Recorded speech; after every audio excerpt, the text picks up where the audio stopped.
바울은 빌립보 교회 성도들에게 주 안에서 기뻐하라고 했습니다. 주님께서 우리를 사랑하시고 우리와 늘 함께 하시기 때문에 환경이나 상황이나 어떤 조건에 휩쓸리지 말고 주 안에서 기뻐하라 이렇게 명령을 하고 있죠. 그리고 삼가라고 했습니다. 개들을 삼가고 행악하는 자들을 삼가고 몸을 상해하는 일을 삼가라고 했습니다.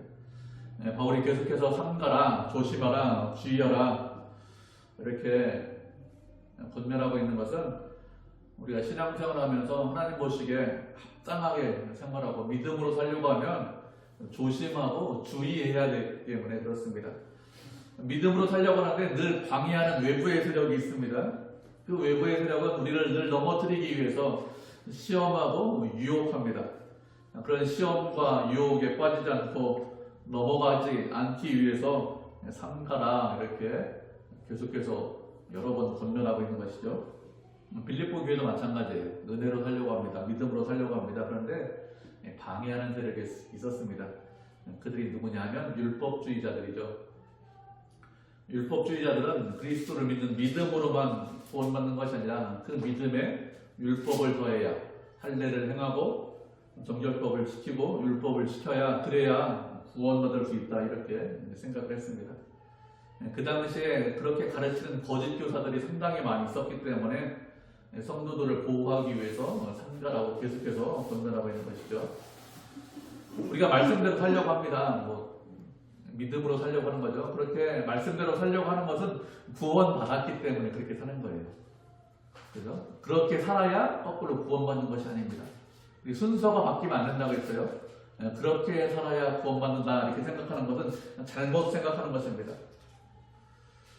믿음으로만 구원받는 것이 아니라 믿음에 선행을 더해야 구원받는다고 생각하는 것 이렇게 생각하는 사람들이 많은 것은 사실은 이렇게 생각하는 것이 상당히 자연스럽기 때문에 그렇습니다. 이 모든 종교가 다 그래요. 기독교를 시행한 모든 종교가 내 열심과 노력과 땀 흘려야 선을 행하야 좋은 곳에 가지 이렇게 생각하는 사람들이 세상에 많습니다.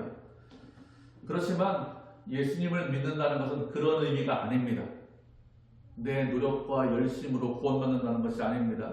은혜로 구원받는다는 것이고 주님께서 주시는 그 선물, 구원의 선물을 그냥 받는 거예요. 믿음으로 받는 것입니다. 아무런 노력도 없고 공로가 없는데도 불구하고 구원받는 것, 그것이 은혜로 구원받는다는 것입니다. 우리는 다 은혜로 구원받았습니다. 믿음으로 구원받았습니다. 그렇게 은혜로 믿음으로 구원받는 사람들이 어떻게 해야 하는지 3절에서 말씀하고 있습니다. 3절을 보면 하나님의 성령으로 봉사하고 그리스도 예수를 자랑하고 육체를 신뢰하지 아니하는 우리가 곧 할례파라고 했습니다. 할례파가 무슨 뜻이냐? 하나님의 언약 안에 있다 이런 뜻입니다. 이스라엘 백성들은 난지 8일 만에 할례 받았어요. 아브라함만 99세 때 할례 받았습니다.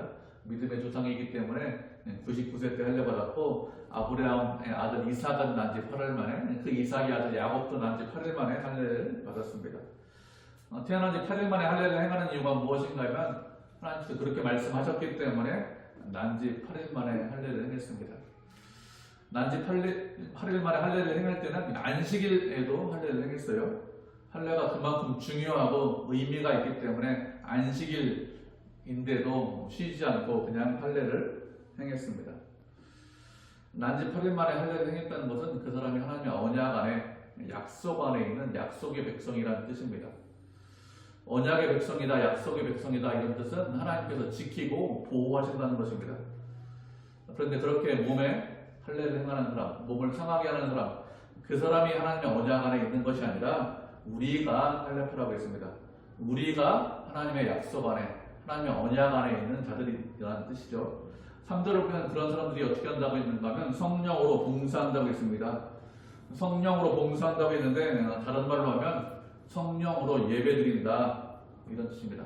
성령으로 봉사한다, 성령으로 예배를 드린다. 어떻게 이해를 해도 아무런 문제가 없습니다. 봉사를 하는 것도 예배를 드리는 것도 다 성령으로 하셔야 합니다. 성령으로 하지 않으면 아무런 의미가 없어요.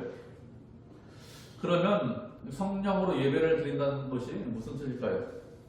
성령으로 예배를 드린다는 것은 성령 안에서 성령과 함께 예배를 드린다 이런 뜻입니다. 우리가 말씀을 한 구절 살펴보도록 하겠습니다. 이사야 1장 10절부터 13절까지입니다. 이사야 1장 10절부터 13절까지 구약성경 967페이지네요. 제 성경으로. 시가서 다음에 선지서인데 제 선지서 이사야가 가장 먼저죠. 시편 다음에 좀 넘기시면 이사야 나옵니다. 구약성경 967페이지 이사야 1장 10절부터 13절까지 한 절씩 교독하도록 하겠습니다. 1장 10절 제가 먼저 읽겠습니다. 너희 소돔의 발언들아 여호와의 말씀을 들을지어다. 너희 고모라의 백성아 우리 하나님의 법에 귀를 기울일지어다. 여호와께서 말씀하시되 너희 백성한 자들이 내게 무엇이 유익하나요? 나는 수장의 번제와 살사진수의 기름에 베풀렸고 나는 수송아지나 어린 양이나 수염소의 피를 기뻐하지 아니하노라.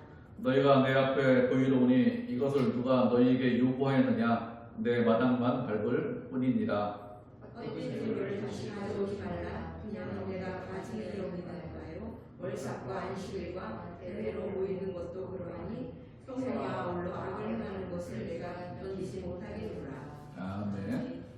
하나님께서 선지자를 통해서 당신의 백성들을 책망하셨는데 소돔의 권한이고 고모라의 백성이다 이렇게 책망하셨습니다.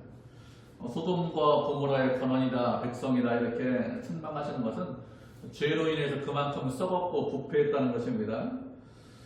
그런 그들에게 썩고 부패한 그들에게 말씀하시기를 당신의 법에 귀를 기울이라고 했습니다. 다른 것에 귀를 기울이는 것이 아니라 당신의 법이라고 했어요. 법에 귀를 기울이라고 했습니다. 그러면서 하시는 말씀이 무엇인가 하면 무수한 재물이 소용이 없다고 했습니다.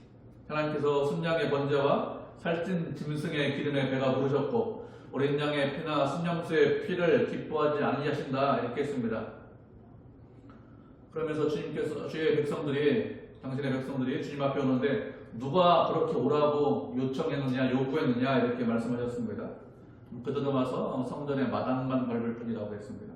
헛된 짐을 가져오지 말고 안식일로 대회로 모이는 것, 월삭으로 모이는 것, 성회로 모이는 것 견디지 못하시겠다 이렇게 말씀하셨습니다. 하나님께서 말씀하시기를 당신의 법에 귀를 기울이라고 말씀하시면서 이렇게 말씀을 하시는 이유가 무엇일까요? 이들은 당신의 법에 하나님의 말씀에 귀를 기울였기 때문에 안식일에 모였습니다. 대회로 모였습니다. 월삭으로 모였습니다. 성회로 모였습니다. 제물을 드렸어요. 모이지 않은 것이 아니라 모였습니다. 제물을 드리지 않은 것이 아니라 드렸습니다. 그들은 법대로 순종하기 위해서 말씀에 순종하기 위해서 예배드린 것이죠. 그런데도 모이지 말라 이렇게 말씀하셨습니다. 모이지 말라고 말씀하시는 이유가 무엇이죠? 성전 마당만 밟고 돌아갈 뿐이기 때문에 이렇게 말씀하시는 것입니다. 이스라엘 백성들은 법대로 말씀대로 다 모여서 예배드렸습니다. 형식은 다 갖추었습니다. 그래서 말씀을 지키는 것처럼 법을 지키는 것처럼 보이죠. 잘못하는 것이 없는 것처럼 보입니다. 모이라고 한 날에 모였고 예배를 드리라고 한 날에 예배 드렸습니다. 그런데 그 마음은 주님과 멀다고 했습니다. 그래서 모이지 말라 이렇게 말씀하시는 것이죠. 그렇게 모여서 예배 드리지만 그 예배 받지 않으시겠다. 헛된 일 한다. 이렇게 말씀하시는 거예요. 예전에 어떤 분이 이렇게 말씀하시더라고. 자신은 예배를 드리는데 우리가 찬송 부르잖아요. 찬송을 부르는데 함께 찬송 부를 때 자기는 찬송 부르지 않는다 이렇게 말씀하시더라고. 그래서 왜 찬송 안 부르시냐고 여쭤보니까 옆에 있는 사람들이 다 함께 찬송 부르니까 나는 크게 찬송 안 불러도 크게 문제가 없어요. 다 귀에 들려요. 이렇게 말씀하세요. 이분만 이렇게 생각하시는 것이 이분만 이렇게 생각하시는 것이 아니라 이렇게 생각하시는 분들이 종종 있습니다. 만약에 다른 사람들이 다 찬송을 부르는데 나만 찬송 부르지 않으면 어떻게 될까요? 그 시간에 나는 찬송하지 않는 거예요. 사람들이 마음을 다해서 찬송을 부르는지 아니면 그렇지 않은지 잘 모릅니다. 그렇지만 하나님은 아십니다. 그렇게 찬송을 부르지 않거나 아니면 마음을 다하지 않으면 그 사람의 찬송은 하나님께서 받지 않으십니다. 기도할 때도 마찬가지겠죠. 우리 권사님 오늘 대표 기도하셨는데 그 대표 기도할 때 마음을 기울여서 함께 기도하셔야 합니다. 내가 기도하는 건 아니죠. 다른 사람이 기도하기 때문에 딴 생각하고 있거나 아니면 그냥 눈만 감고 있으면 그러면 다른 사람은 기도하지만 그리고 그 기도를 하나님께서 받으시지만 나는 기도하지 않는 것입니다. 내 기도는 받지 않으시는 거예요. 형식은 다 갖추었습니다. 그렇지만 그 마음은 주님에게서 멉니다. 이런 예배, 찬송, 기도 받지 않으시죠? 성령으로 예배를 드리는 사람은 예배를 사모하고 마음과 정성을 다해서 하나님을 높이고 찬양하고 기도하고 말씀을 듣습니다. 그렇게 할 때 그런 예배를 받으시고 그리고 그런 예배자를 찾으십니다. 그리고 성령으로 예배를 드리는 사람은 사람을 바라보거나 사람을 의식하지 않습니다. 성령으로 예배를 드리지 않기 때문에 사람을 바라보고 사람을 의식하죠. 봉사하는 것도 마찬가지입니다. 성령으로 봉사하지 않기 때문에 사람이 알아주고 인정해 주기를 바라는 것입니다. 성령으로 봉사하고 성령으로 예배를 드리면 사람을 바라보지 않고 하나님만 바라보고 하나님만 의지합니다. 그리고 하나님만 높이고 사랑하고 하나님에게만 영광을 돌리려고 합니다. 그렇게 하는 것이 성령으로 예배를 드리는 것이죠. 우리는 언제나 성령 안에서 성령과 함께 성령 하나님을 의지하면서 예배 드려야 합니다. 성령으로 예배 드려야 그 사람이 하나님의 언약 안에 하나님의 약속 안에 있는 자녀들입니다. 그렇지 않으면 하나님의 언약 안에 약속 안에 있는 그런 자들이 아니죠. 두 번째로 예수를 자랑하는 자가 할례파라고 했습니다. 그리스도 예수를 자랑한다는 말은 다른 말로 하면 예수님을 높이고 예수님의 영광을 위해서 산다는 것입니다. 유대인들은 율법을 많이 알고 있고 율법을 지키는 것을 자랑했습니다. 그런데 우리는 그렇지 않죠. 예수님을 자랑하고 예수님을 높입니다. 우리가 말씀하신 것을 살펴보도록 하겠습니다. 예레미야 9장 23절, 24절입니다. 이사야 다음에 예레미야죠. 구약성경 1066페이지입니다. 예레미야 9장 23절, 24절 1066페이지 두 절의 밑거리에 한 목소리로 읽겠습니다.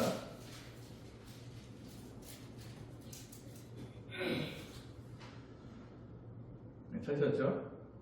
예레미야 9장 23절, 24절 같이 읽겠습니다. 시작. 여호와께서 이와 같이 말씀하시되 지혜로운 자는 그의 지혜를 자랑하지 말라. 용사는 그의 용명을 자랑하지 말라. 부자는 그의 부함을 자랑하지 말라.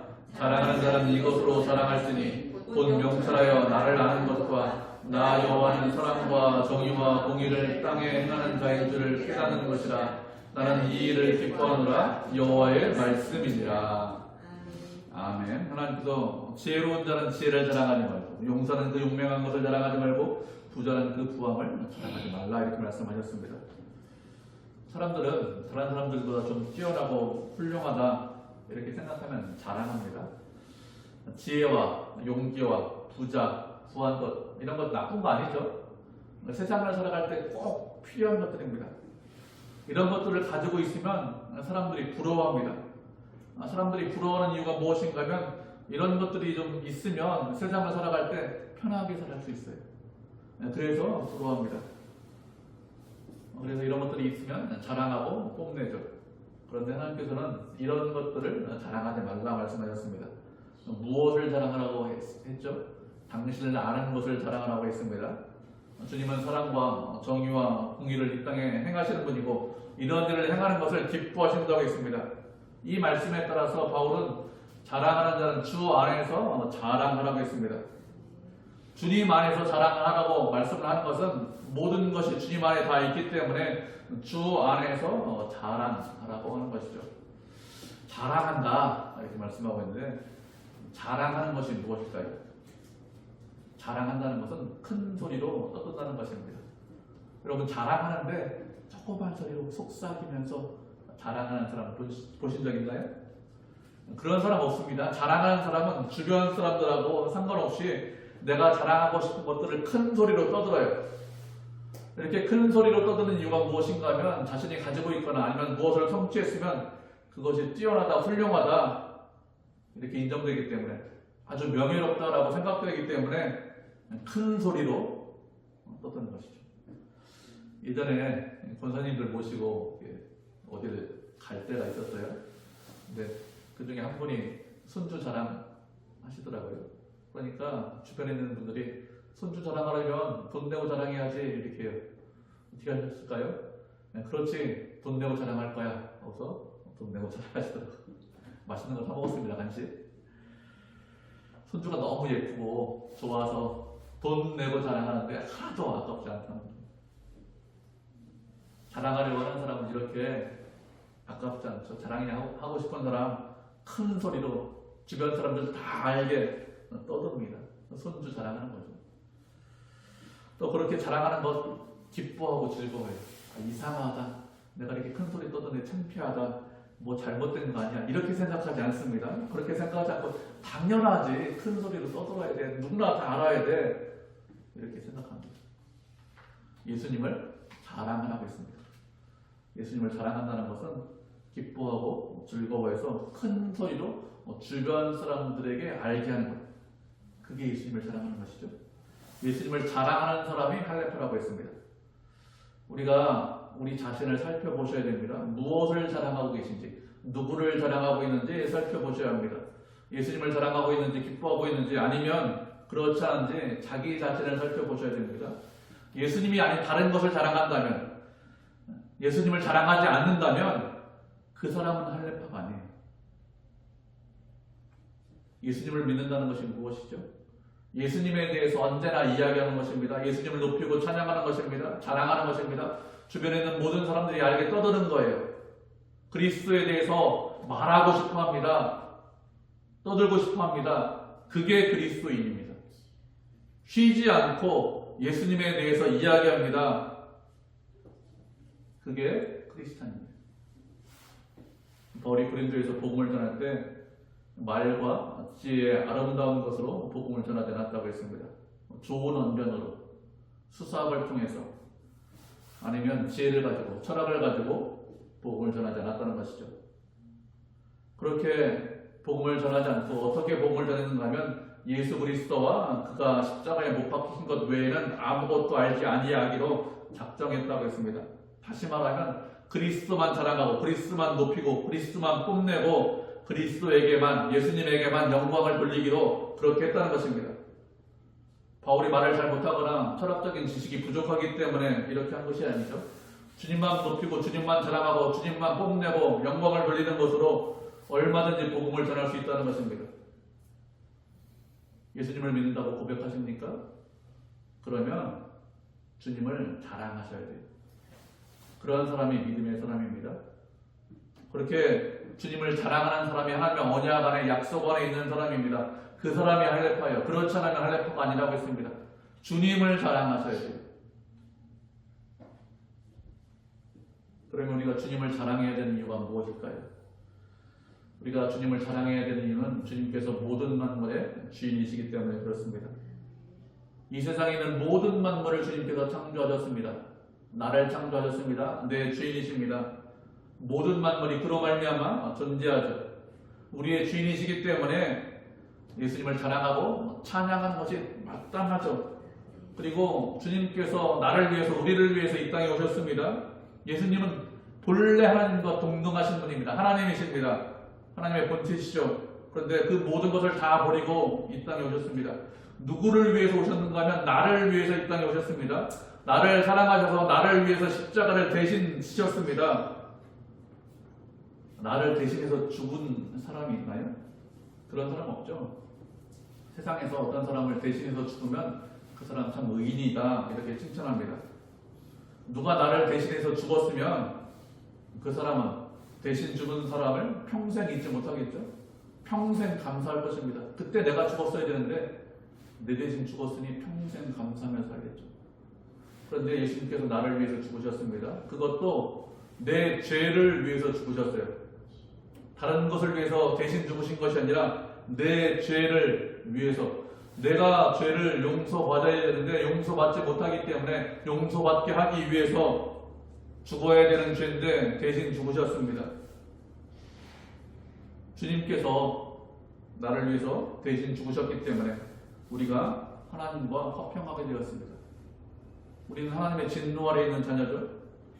하나님은 죄인과 함께 하실 수 없습니다. 죄인은 반드시 벌을 받아야 합니다.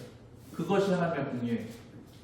만약에 죄에 대해서 하나님께서 눈 감고 그냥 넘어가시면 그분은 하나님이 아니십니다. 하나님은 절대로 그렇게 하실 수 없습니다. 죄에 대해서 반드시 심판하셔야 합니다. 그래야 공의의 하나님이시죠. 그래서 죄인인 우리는 주님 앞에, 하나님 앞에 설 수 없고 언제나 심판 아래, 진노 아래 있습니다.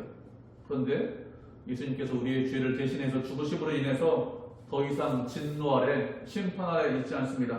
하나님과 화목하게 되었습니다. 그리스도 안에서 주님 앞에 나갈 수 있어요. 더 이상 진노의 대상이 아닙니다. 하나님을 두려워하거나 무서워하실 이유가 없습니다. 아담이 범죄하고 어떻게 하죠? 나무 뒤에 숨어요. 왜요? 심판받을까, 진노 당할까봐 숨습니다. 그런데 우리는 더 이상 숨지 않으셔도 됩니다.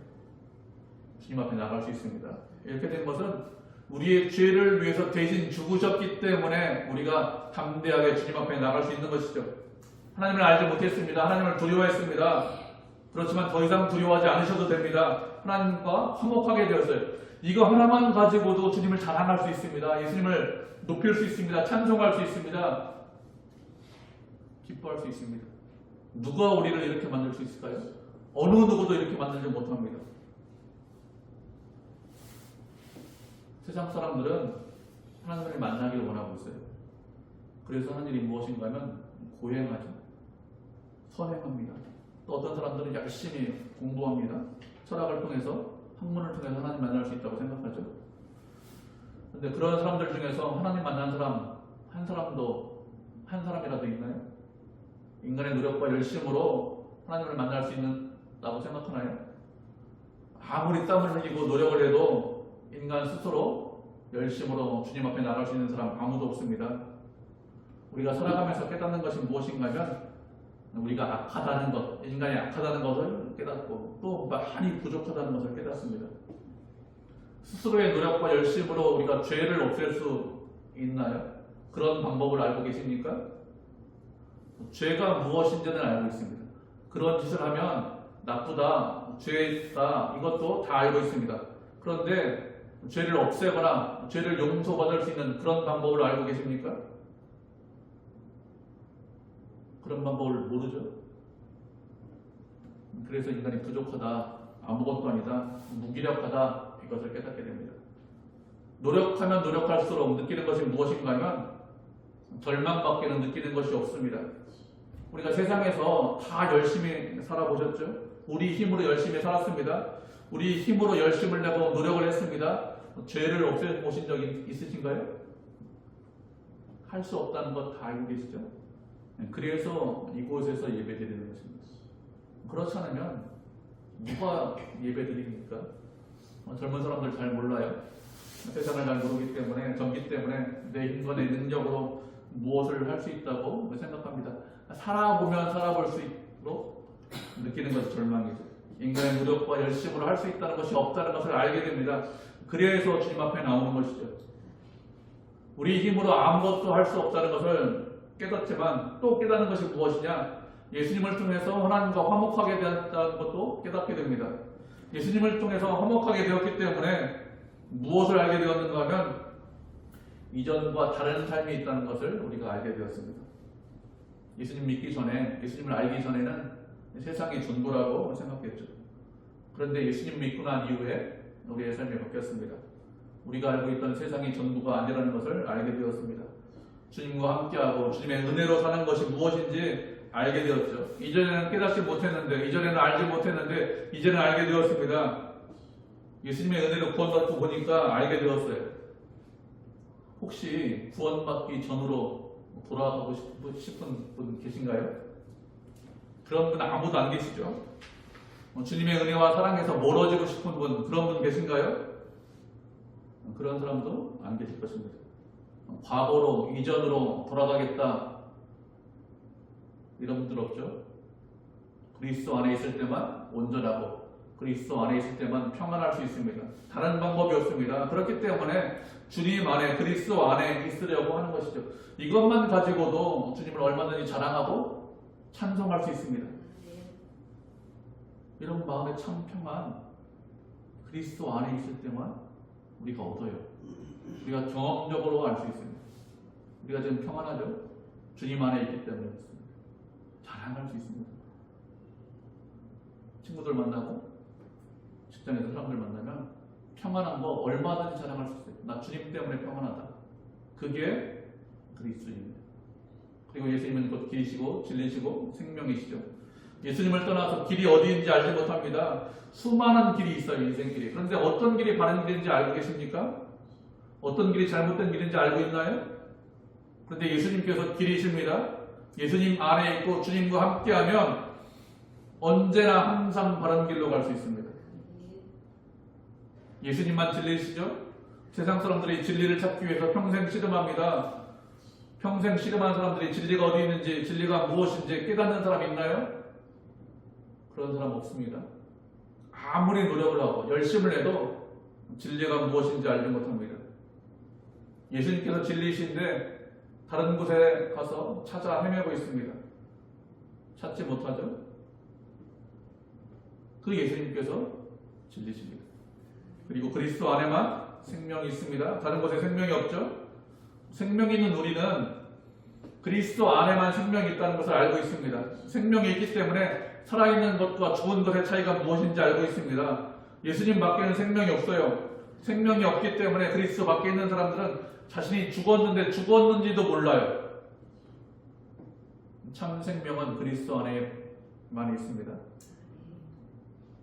죽은 우리를 주님께서 살려주셨습니다. 그렇기 때문에 생명을 주신 주님을 찬양하고 자랑하고 높이고 찬송하고 기뻐하고 영광을 돌리는 것 당연하죠.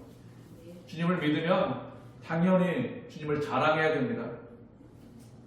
주님을 알면 자랑하지 않을 수 없습니다. 큰 소리로 떠들지 않을 수 없습니다. 주변 사람들이 다 알게 하셔야 됩니다.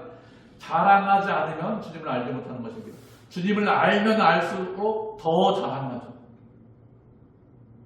알면 알수록. 주님을 많이 아십니까? 신앙생활 오래 하셨습니까? 더 자랑하세요. 그게 주님을 아는 거예요. 그리고 세 번째로 말씀하는 것은 주님을 믿는 사람들 할례파는 육체를 신뢰하지 않는다고 했습니다. 육체를 신뢰하지 않는다는 것은 자신의 배경을, 자신의 출신을 신뢰하지 않는다는 것입니다. 사절을 보면 바울은 자신이 육체를 신뢰할 만하다 이렇게 고백을 하고 있죠. 태어나기를 유대인으로 태어났습니다. 유대인으로 태어나서 난지 8일 만에 할례받았어요. 베냐민 지파입니다. 순수 지파죠. 히브리인 중에 히브리인이고 율법으로는 바리새인이라고 했습니다. 얼마든지 좋은 배경을 신뢰할 만한 그런 육체를 가지고 있었습니다. 유대인으로 태어났기 때문에 하나님의 언약 안에 있습니다. 율법을 알고 있습니다. 율법을 지켰습니다. 그런데 그런 것들을 신뢰하지 않는, 자신의 배경을 신뢰하지 않는 그 사람이 할례파라고 했어요. 이런 것들로 우리가 구원받는 것이 아니죠. 내 배경과 내 출신으로 구원받는 것이 아닙니다. 우리가 말씀한 구절 살펴보도록 하겠습니다. 고린도전서 1장 26절부터 31절까지입니다. 신약성경 263페이지네요. 고린도전서 1장 26절부터 31절까지입니다. 한 절씩 계속 가져가죠. 신약성경 263페이지 4장 26절 먼저 읽겠습니다. 형제들아 너희를 부르심을 보라. 육체를 따라 지혜로운 자가 많지 아니하며 능한 자가 많지 아니하며 문걸 좋은 자가 많지 아니하도다. 그러나 하나님께서 세상에 일어난 것들을 가사 지혜 있는 자들을 부르게 하시고 세상에 약한 것들을 가사 강한 것들을 부르게 하시며 하나님께서 세상에 천한 것들과 멸시받는 것들과 없는 것들을 택하사 있는 것들을 폐하려 하시나니 이는 아무 육체도 하나님 앞에서 살아가지 못하게 하시랴. 너희는 하나님으로부터 나서 그리스도 예수 안에 있고 예수는 하나님으로부터 나와서 우리에게 지혜와 의로움과 거룩함과 구원함이 되셨으니 기록되노라. 사랑하는 자는 주 안에서 사랑하라. 함과 함께 하려 함이라. 아멘. 바울이 고린도 교회 성도들에게 편지를 쓰면서 너희의 부르심을 보라고 했습니다. 하나님께서 성도들을 불러주셨는데 누구를 불러주셨는지 보라는 것이죠. 육체를 따라 지혜로운 자가 많지 않다고 했습니다. 지혜로운 자는 많이 배운 사람을 말합니다. 그 당시 많이 배운 사람들, 철학자들은 지혜롭다 이렇게 생각했습니다. 그런데 많이 배운 사람이 없다는 거예요. 능한 자도 많지 않다고 했습니다. 능한 자라는 것은 그 당시 고위 관료를 말합니다. 고린도 지방은 상업도시예요. 그래서 신흥 부자들이 상당히 많이 있었는데 이런 신흥 부자들이 고위 관료도 같이 겸직했습니다. 이런 사람들이 능하다고 해서 인정을 받았는데 교회는 그렇게 능력 있는 사람, 부자, 정부의 고위 관료 이런 사람들이 많지 않다는 것입니다. 문벌 좋은 자도 많지 않다고 했습니다. 문벌은 가문을 말하는 것이죠. 태어날 때부터 귀족으로 태어난 사람들, 그런 사람들이 교회에 많지 않다는 것입니다. 교회에 어떤 사람들이 많다고요? 미련하고 약하고 멸시받고 천대받는 사람들이 많다는 것입니다. 세상 사람들이 쳐다보지 않고 세상 사람들이 부러워하지 않는, 오히려 세상 사람들이 무시하고 멸시하는 그런 사람들이 많이 있다는 것입니다. 지금도 그렇고 예전도 마찬가지입니다. 하나님께서 일부러 우리 같은 사람들을 교회로 불러주셨습니다. 이러한 사람들을 교회로 불러주신, 우리 같은 사람들을 교회로 불러주신 이유가 무엇이죠? 아무 육체도 주님 앞에서 자랑하지 못하게 하려고 이렇게 하셨다고 했습니다. 세상에서 이런저런 능력이 있어서 뛰어난 업적이 있습니다. 이런저런 일을 이루었습니다. 이렇게 말하는 사람이 있습니다. 많이 배웠습니다. 똑똑합니다. 좋은 집안입니다. 귀족 집안 출신입니다. 그렇기 때문에 구원받았다. 그런 소리를 하지 못하게 하기 위해서 세상에서 약하고 멸시받고 천한 사람들을 택해서 구원하셨습니다. 아무리 많이 배우고 능력이 많이 있고 좋은 일을 많이 해도 그 사람이 그것으로 구원받을 수 있습니까? 그런 것으로 구원받지 못해요. 어느 누구도 구원받지 못합니다. 많이 배운 것, 부자, 능력 있는 것 부러워할 필요가 없어요. 그런 사람 보시면 시간을 많이 투자해서 그렇게 짓겠죠? 안타까워하셔야 돼요. 왜요? 그 사람 그것으로 구원받지 못하기 때문에. 안타까울 뿐이죠. 많은 일을 했는데, 많은 시간을 투자했는데, 노력했는데 구원받지 못하는데 무슨 필요가 있습니까? 무슨 소용이 있습니까? 하나님께서 우리를 그런 것으로 구원하지 않으십니다. 그런 것 가지고, 내 배경 가지고, 내 육체 가지고 구원받을 수 있다 이렇게 생각하면 그 사람은 할례파가 아닙니다. 누가 할례파냐? 육체를 신뢰하지 않는 사람, 배경을 신뢰하지 않는 사람이 할례파라고 했습니다. 할례파는 배경을 신뢰하지 않습니다. 주님만 믿고 의지하는 사람이 할례파예요. 그래서 우리가 할례파입니다. 할례파 말씀드렸죠. 하나님의 언약 안에 있는 사람이라고. 하나님께서 아브라함과 이삭과 야곱을 불러서 당신의 백성을 삼아 주셨습니다. 그 후손들을 선택해서 당신의 언약 안에, 약속 안에 있게 하시고 복을 주셨습니다. 세상에서 많이 배웠습니다. 좋은 능력을 가지고 있습니다. 큰 업적을 이뤘습니다. 부자입니다. 할례파가 아니라고 했어요. 그를 의지하는. 주님을 믿고 의지하는 우리가 할례파입니다. 하나님의 언약 안에, 약속 안에 있기 때문에 할례파인데, 그 할례파는 주님께서 끝까지 책임지시고 끝까지 인도하십니다. 하나님께서 우리를 버리지 않아요. 여러분, 낙심하실 이유가 없습니다. 걱정하실 이유가 없습니다. 주님께서 늘 우리와 함께 하십니다. 우리가 어디에 있든지 무엇을 하든지 언약과 약속 안에 있습니다. 그렇기 때문에 기뻐하고 기뻐할 수 있어요. 주님이 우리 아버지시기 때문에, 주님의 약속과 언약 안에 있기 때문에, 복을 주신다고 말씀하셨기 때문에 기뻐하고 기뻐할 수 있죠. 예수님을 통해서 이렇게 되었기 때문에 예수님을 자랑할 수 있습니다. 성령 안에서 예배드릴 수 있습니다. 주님을 끝까지 믿고 의지할 수 있습니다. 그렇게 성령으로 예배하고 주님을 자랑하고 육체를 신뢰하지 않을 수 있죠. 그런 사람이 할례파라고 했습니다. 그렇게 주님께 영광을 돌리고 주님의 기쁨이 되는 그런 성도, 그런 교회가 되기를 주님의 이름으로 축복을 드립니다.